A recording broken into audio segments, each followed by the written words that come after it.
I continue to wear my hair up when every time I do, I cannot help but stare at like my little puff. It's so distracting. So I wanted to talk about in a video something that's been super on my mind and on my heart, because people are really surprised to hear a lot of the times that I suffer from a legit anxiety disorder. It's real.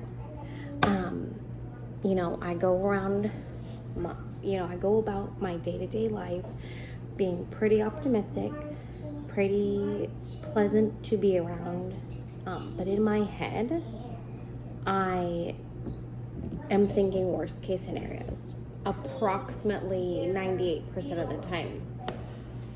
So, Abigail.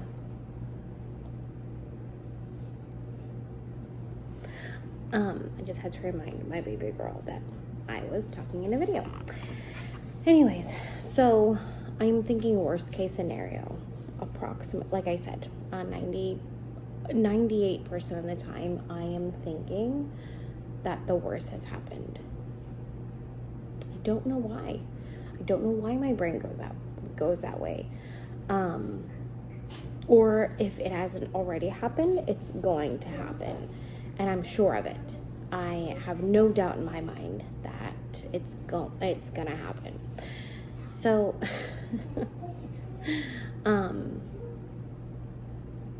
it's been especially difficult during this pandemic because health and sickness and all that stuff is the biggest trigger to my anxiety. Getting sick, or one of my loved ones getting sick and dying is obviously, I'm a mother, is one of my worst fears. It probably is my worst fear. I can't say one of, because it is just flat out my worst fear.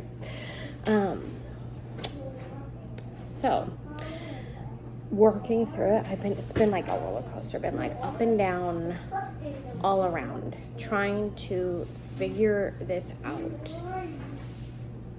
like what the right thing to do is with my kiddos, and what the right thing to do with our life. Like, I see people going around and living their life like it ain't no thing, and then I also see people still hold up, not going anywhere. So it's just hard to know what the right thing to do is. Anyways, that's not why I'm making this video today. I don't want to go on and on about that, because I know we all can, especially as, mothers and just human beings. Like, this is tough on everybody, and I know it is. So, but like I said, it's been a roller coaster. It's been good days, because I know what to do. I know how to work things out. I know the steps that I need to take to get through it. And then there's been bad days where I've been so like deep in my anxiety and in my issues that I can't even see out. So I wanted to make a video about the top 3 things to do to work through anxiety, whether it be a panic attack, like an active panic attack, or just that constant fear in the back of your head, sometimes forefront, right there in front of you, smacking you in the face. Number 1, and I've said it before, and I will say it again and again and again, because we all love science, right? Scientifically, it is proven in our brains we cannot be in the act of gratitude while having anxiety. You can't be feeling the two things simultaneously. So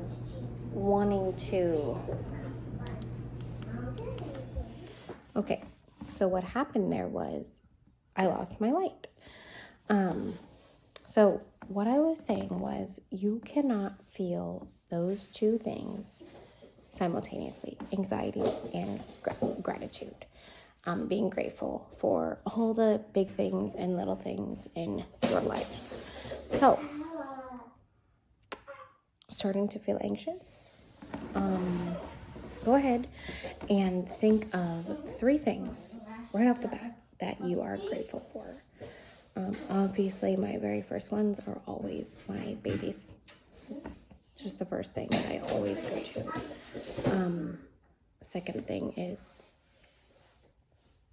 husband.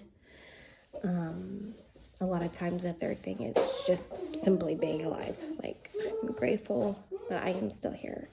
Whatever your top 3, if you need to think of 5 things to get you out of it, that's fine. But being grateful, being active, in the act of being grateful, in the act of gratitude, you cannot feel anxiety. So that's my tip number 1. Having a gratitude practice every day. Even if you're not feeling, anxious at the very moment, it's still a good thing to like stave off anxiety.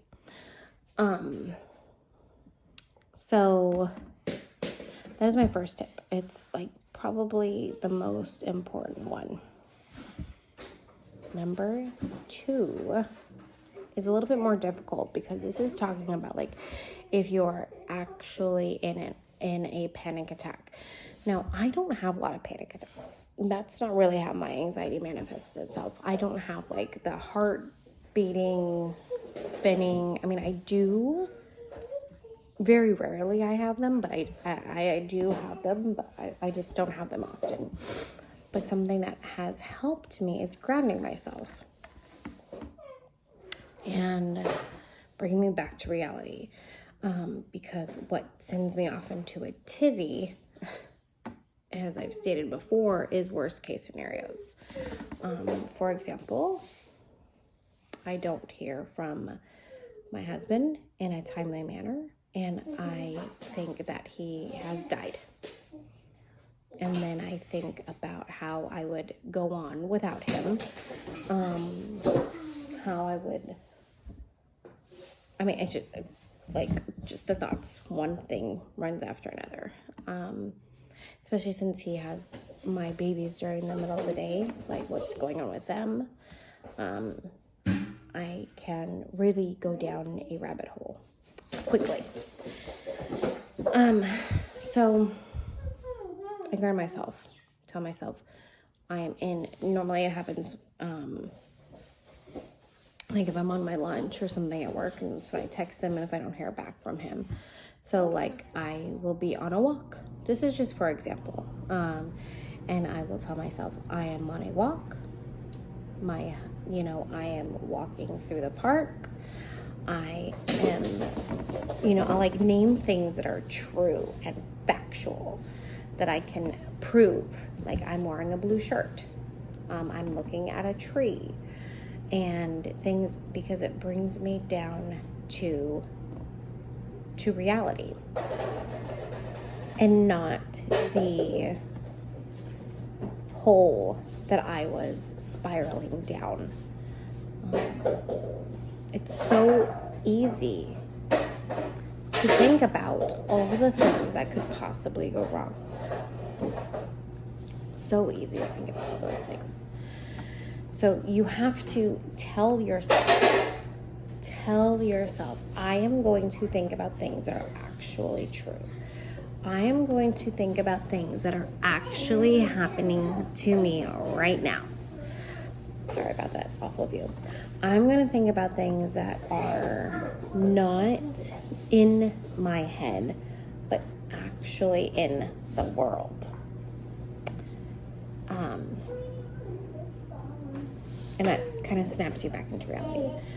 So that helps me with like my type of anxiety. I'm not familiar with, I haven't done a whole bunch of research on other, triggers and other things, how other people, get through, how other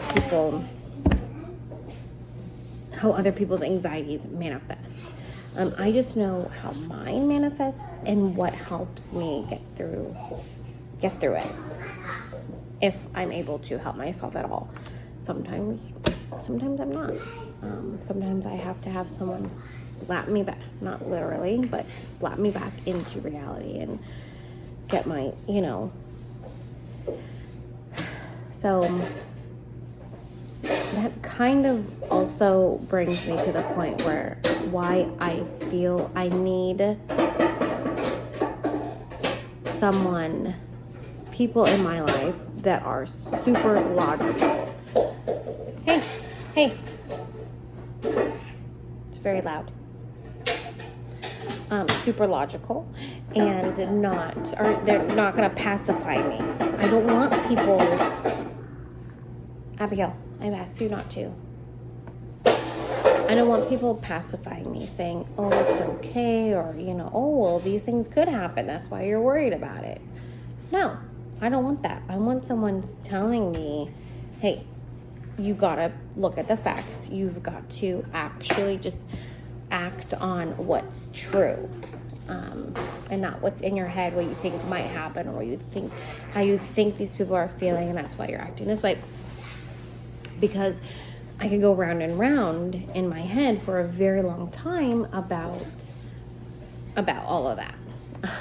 So it's helpful to have people in your life that's like, nope, that's not true, and you need to get back to reality. So number 3, and a lot of people might disagree with me on this one, because some people's anxiety is so debilitating that they cannot do this. Luckily, I am not in a position where that is true.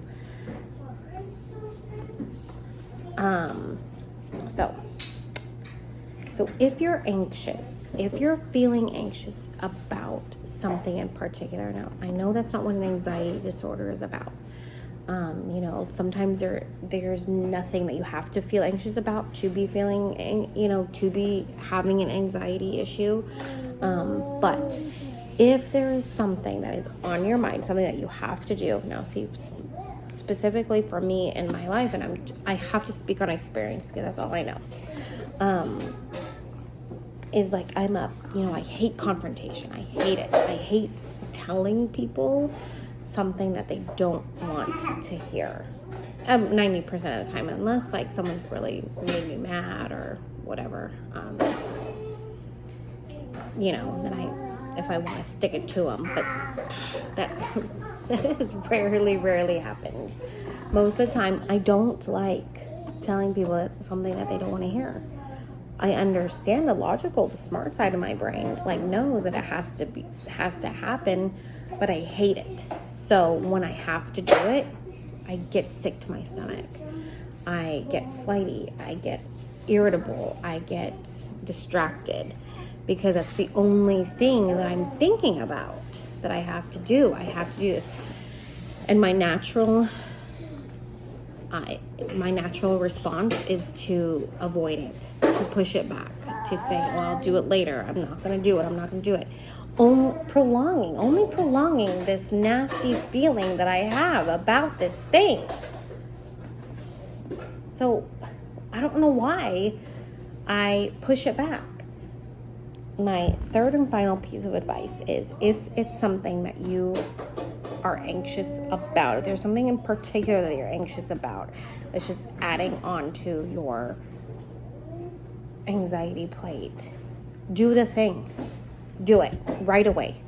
Don't put it off, because I want to say guarantee. I know it's not always 100%, but I could pretty much guarantee getting it done, finishing that thing, doing it, it's not going to be as bad as what you've built up in your head. I can't say a time in my life where I haven't built up something worse than it actually is. I'm trying to think. I'm going to my Rolodex of events. Just do the thing. Send that email. Make that phone call. Invite that person over and have that talk. Do it, and you will feel better about it afterwards. Probably simply just because it's done. Even if it doesn't go great, because we have to do hard things sometimes in our life. We have to do things that we don't want to do. But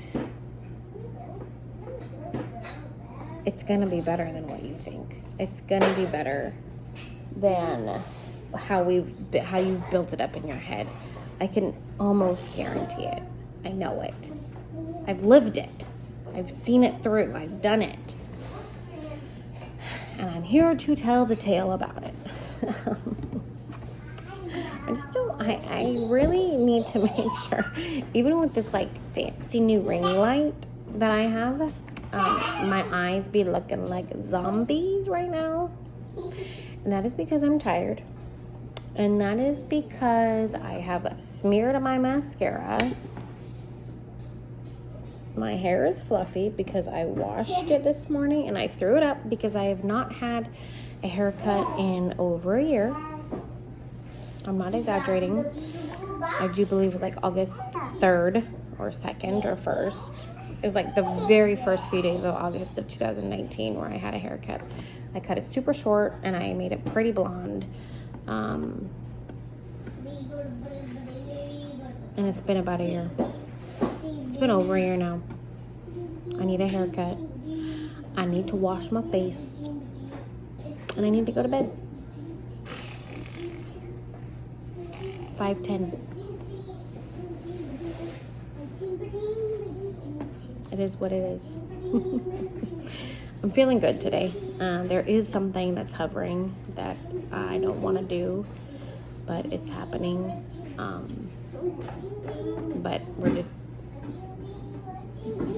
doing it. So stay tuned about that.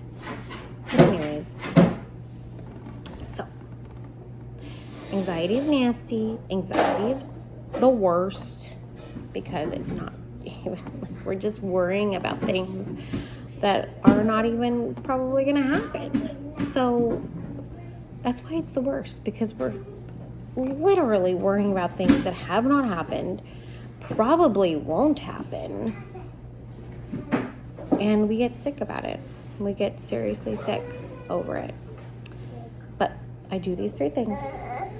So I hope you're going to do these 3 things. And let's do them together. Let's get through this. Let's do it. I'll talk to y'all soon. Have a great day.